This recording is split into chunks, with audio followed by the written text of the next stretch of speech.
Pemirsa, BMKG telah memberikan peringatan dini mengenai meningkatnya resiko dampak El Nino di sejumlah wilayah di Indonesia. Ancaman kekeringan, kebakaran hutan dan lahan, krisis air bersih hingga gangguan produksi pangan memerlukan langkah antisipasi yang cepat dan juga terpadu. Lalu sudahkah peringatan tersebut diterjemahkan menjadi kebijakan dan tindakan nyata? Kita akan membahasnya dalam editorial Media Indonesia edisi Rabu 5 Agustus 2026 dengan tema peringatan BMKG bukan untuk arsip. Bersama saya Glory Nata, pemirsa Anda juga bisa berpartisipasi dan berinteraksi melalui telepon interaktif di nomor 0215839900. Dan pagi ini telah hadir bersama saya anggota Dewan Redaksi Media Group Aris Fadila. Selamat pagi Mas Aris. Pagi Glory. Ya Mas Aris, dari isu peringatan BMKG yang dipilih sebagai tema editorial hari ini, kira-kira apa pesan yang ingin disampaikan kepada publik dan juga khususnya kepada pemerintah? Iya, El Nino itu kan salah satu bencana yang tidak bisa dicegah, tetapi bencana itu kemudian berubah biasa menjadi tragedi ketika kita sebagai manusia terlambat untuk bertindak. Itulah sebabnya editorial ini menjadi sangat penting, Glory. Karena sesungguhnya yang sedang disampaikan BMKG itu kan seperti alarm untuk kita ya. BMKG sedang membunyikan alarm dan alarm ini tidak dibuat hanya untuk didengar, tapi untuk ditindaklanjuti, begitu ya.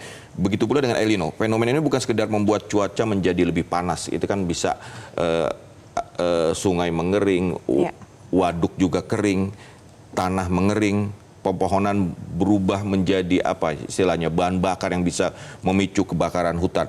Dan BMKG sudah memprediksi bahwa peluang El Nino itu di Indonesia mencapai 62%, bahkan disebut El Nino kuat. Lebih dari separuh wilayah Indonesia memasuki puncak musim kemarau pada bulan Agustus ini. Ribuan titik panas sudah mulai terdeteksi kan. Ya. Semua indikator itu mengatakan bahwa bersiaplah kita harus bersiap gitu. Nah, masalahnya bangsa ini kan sering gagap gitu ya dalam bergerak ketika asap sudah membumbung tinggi ya. Dan kita sebenarnya bukan pertama kali mengalami El Nino. 1997 itu El Nino yang hutan terbakar, kabut asap menyelimuti Sumatera dan Kalimantan. Aktivitas ekonomi terganggu, sekolah diliburkan. Begitu juga tahun 2015 dan kemudian 2023. Apakah tidak cukup pelajaran-pelajaran itu untuk menjadi kita lebih bersiap di tahun ini? Dan seperti apa implementasi kebijakan di lapangan? Kita akan membahas lanjut dialog ini. Sebelum itu kita saksikan pemirsa, inilah editorial Media Indonesia, peringatan BMKG bukan arsip.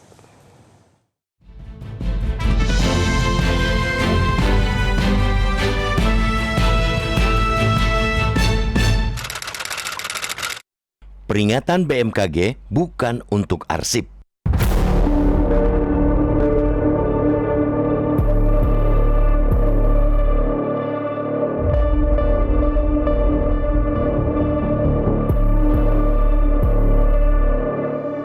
Di Indonesia menunjukkan bahwa sebagian besar wilayah diperkirakan mengalami musim kemarau dengan kondisi yang lebih kering dan berdurasi lebih panjang dibandingkan dengan normalnya. Peringatan Badan Meteorologi, Klimatologi, dan Geofisika (BMKG) mengenai masuknya Indonesia ke fase El Nino kuat semestinya menjadi alarm yang menggugah seluruh pemangku kepentingan. Peringatan itu bukan sekadar informasi cuaca, melainkan dasar pengambilan kebijakan untuk mengurangi risiko bencana yang dapat berdampak luas. BMKG mendeteksi 1.729 titik panas dengan tingkat kepercayaan sedang dan 117 titik panas dengan tingkat kepercayaan tinggi. Pada saat yang sama, sekitar 54% wilayah Indonesia diperkirakan memasuki puncak musim kemarau pada Agustus, sedangkan wilayah lainnya menyusul pada September. Kondisi tersebut meningkatkan ancaman kekeringan, kebakaran hutan dan lahan, karhutla, krisis air bersih, hingga gangguan terhadap produksi pangan. Sejarah telah memberikan pelajaran berharga. El Nino kuat pada 1997, 2015 dan 2023 meninggalkan dampak besar terhadap lingkungan, kesehatan, dan perekonomian. Memang kemarau tahun ini diperkirakan tidak se-ekstrim 1997. Namun, bukan berarti kewaspadaan dikendurkan. Justru pengalaman masa lalu harus menjadi modal untuk memperkuat langkah antisipasi agar kerugian tidak kembali terulang. Pertanyaannya, sudahkah seluruh pemerintah daerah menjadikan peringatan BMKG sebagai pedoman dalam menyusun langkah mitigasi? Ataukah informasi tersebut hanya berhenti sebagai laporan yang berlalu tanpa tindak lanjut nyata? Pertanyaan ini layak diajukan karena keberhasilan menghadapi El Nino tidak ditentukan oleh akurasi prediksi semata, tetapi oleh kecepatan respons pemerintah di lapangan. Pemerintah pusat memiliki tanggung jawab memastikan setiap kementerian dan lembaga bergerak dalam satu komando. Kementerian yang membidangi pertanian harus menyiapkan strategi menjaga produksi pangan melalui pengaturan pola tanam, distribusi pompa air, hingga optimalisasi irigasi. Kementerian yang menangani kehutanan dan lingkungan hidup perlu meningkatkan patroli, memperkuat deteksi dini, serta memastikan kesiapan personel dan peralatan pemadaman karhutla. Demikian pula sektor kesehatan, energi, sumber daya air, dan perikanan harus menyesuaikan kebijakannya menghadapi dampak kemarau panjang. Namun keberhasilan mitigasi tidak mungkin hanya bertumpu pada pemerintah pusat. Pemerintah daerah memegang peran yang jauh lebih menentukan karena mereka berada di garis depan menghadapi risiko. Kepala daerah harus segera memetakan wilayah rawan kekeringan, mengidentifikasi desa yang berpotensi mengalami krisis air bersih, memeriksa kesiapan embung dan waduk, serta memastikan distribusi air bersih dapat dilakukan dengan cepat apabila diperlukan. Ancaman karhutla juga memerlukan perhatian serius. Ketika vegetasi mengering, daun dan ranting berubah menjadi bahan bakar alami yang sangat mudah terbakar. Kebakaran yang terjadi di sejumlah daerah menjadi pengingat bahwa api kecil dapat berkembang menjadi bencana besar apabila penanganannya terlambat.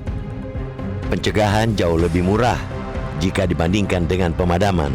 Karena itu, patroli rutin, edukasi masyarakat, pembatasan pembakaran lahan, dan pemantauan titik panas harus menjadi agenda harian selama musim kemarau berlangsung. Dampak El Nino tidak berhenti pada persoalan lingkungan. Kekeringan dapat menurunkan hasil panen, mengganggu pasokan pangan, menaikkan harga bahan pokok, mengurangi debit pembangkit listrik tenaga air, hingga meningkatkan risiko penyakit akibat kualitas udara yang memburuk. Dengan kata lain, perubahan iklim adalah persoalan lintas sektor yang membutuhkan kebijakan terpadu. Karena itu, sinergi antara pemerintah pusat dan pemerintah daerah tidak lagi menjadi pilihan, melainkan kebutuhan. Ilmu pengetahuan telah memberikan peringatan lebih awal. Teknologi telah menyediakan data yang semakin akurat. Yang dibutuhkan sekarang adalah kepemimpinan yang responsif dan koordinasi yang efektif. Persoalan iklim bukanlah bencana yang selalu datang tanpa bisa diprediksi. Sebaliknya, banyak dampaknya dapat diantisipasi, dimitigasi, dan dikurangi. Jangan sampai peringatan BMKG kembali menjadi dokumen yang dibaca sesaat, lalu dilupakan ketika api mulai membakar hutan, sawah mengering, dan masyarakat kesulitan memperoleh air bersih.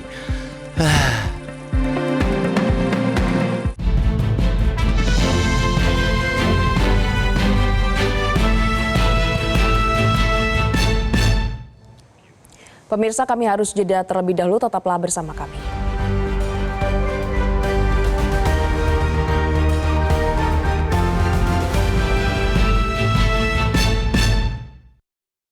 Jelajahi cara baru mendapatkan informasi. Download Metro TV Extend sekarang.